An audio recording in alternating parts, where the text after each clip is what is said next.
Hola amigas y amigos, gracias por acompañarme el día de hoy en una emisión más de las Crónicas del Chayo. Pues nos encontramos a 16 de febrero del 2023. Señores, el senador Alejandro Armenta, pues a través ahí en la Cámara de Senadores, en la presencia de diferentes liderazgos de Puebla, de varios puntos de la entidad mexicana y poblana, pues nos compartió que el presidente de la República ha hecho un anuncio heroico, un anuncio nacionalista, un anuncio patriótico. Este anuncio significa que va a enviar el decreto para entregar las concesiones de litio y todas sus reservas a la Secretaría de Energía.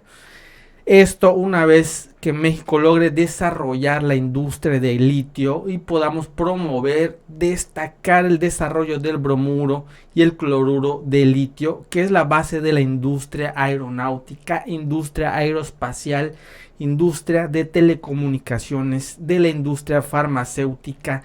México podrá pues pagar prácticamente la deuda externa de nuestro país, señores. Veamos el momento exacto en la cual el senador Alejandro Armenta pues nos expone todo lo relacionado a este precioso oro blanco como es denominado, y un reportero lo quiere increpar diciendo prácticamente pues que lo de la inflación y todo esto, y que nosotros en México pues debemos de quedarnos así como tal, pues esperando nada más a que todo se mejore. Vean la clase magistral que este senador le propina. Por eso el anuncio que hizo hoy el presidente lo avalamos nosotros y lo apoyamos sin duda. Y con respecto a la inflación, bueno, la inflación es un factor económico que no es ajeno a México. Nuestra economía está interconectada con 200 países del mundo. Compartimos una economía global con Estados Unidos y con Canadá. Tenemos una relación y un vínculo comercial con Europa. Alemania es el tercer socio comercial de México, Japón es el cuarto socio comercial de México. Para poder comparar la inflación de nuestro país, hay que compararla con Estados Unidos y con Canadá, y hay que compararla con España, y hay que compararla con Europa, y hay que compararla con otras naciones. En ese sentido, el peso mexicano ha sido la divisa que más fortaleza ha tenido en la etapa post-COVID. La inflación de México estuviera en términos porcentuales de nuestros socios comerciales o de los países con los que compartimos la Organización Mundial del Comercio, si no se hubiera tomado la decisión de subsidiar el costo de la gasolina y de los combustibles. El precio de los combustibles en Estados Unidos y Canadá es mucho más alto, y cuando se libera el precio de los combustibles, la inflación es mayor. Claro que nos lastima, claro que nos preocupa, claro que nos afecta que la población tenga una afectación por la inflación, pero hay que decir también que gracias al gobierno del presidente Andrés Manuel López Obrador, el salario mínimo ha crecido en los últimos 3 años más que en los últimos 40 años. Estos son factores que establecen la diferencia de nuestro gobierno con otros gobiernos, y esta es para nosotros el análisis comparativo que tenemos que hacer sin duda para seguir trabajando a favor de las y los mexicanos. Entonces a la gente no nos queda más que aguantar y esperar que las cosas cambien por sí solas, o ¿cómo? No, pero nosotros no somos responsables de la guerra entre Irak y Ucrania.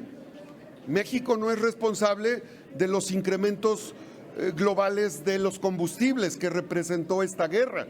Nosotros quisiéramos que se acabara la guerra en Irak y Kuwait, entre Ucrania y Rusia, que elevó los precios de los combustibles en el mundo.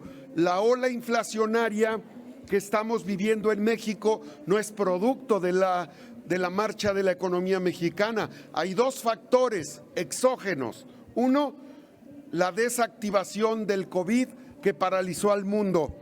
Segundo, en el mundo la ola inflacionaria es el resultado del incremento del gas, del incremento del petróleo, del incremento de las gasolinas, que es el resultado de la guerra entre Ucrania y Rusia. Esos factores no dependen de México, pero sí depende de México el que tengamos un peso fuerte, el que tengamos finanzas sanas, el que tengamos capacidad tributaria que nos ha permitido pasar de un presupuesto de 7.1 a 8.3 billones de pesos e incrementar en los municipios y en los estados más de 20% de presupuesto en participaciones y que nos permita tener hoy un presupuesto de gasto social de más de 700,000 millones de pesos que se distribuyen a grupos vulnerables, a adultos mayores, a madres solteras, a personas con capacidades diferentes y recursos para el campo.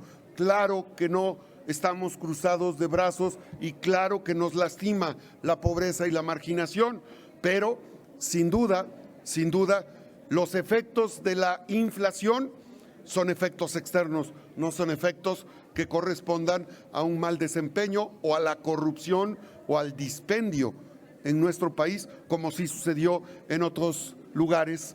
Aquí está la tabla, aquí está esta tabla de cómo la deuda pasó de 1.3 a 12 billones y cómo se tuvo que pagar el servicio de la deuda externa de los gobiernos que endeudaron a nuestro país. Se ha pagado a los bancos extranjeros 7.6 billones de pesos. ¿Saben qué podríamos hacer con 7.6 billones de pesos? No tendríamos un solo ejido sin agua, no tendríamos una sola localidad en nuestro país sin escuelas dignas, sin hospitales con medicinas, sin patrullas con policías perfectamente acreditados y capacitados. Esa es la realidad y esa es una realidad que no podemos dejar de lado en el análisis de la situación que vive nuestro país en este momento. Andrea Becerril.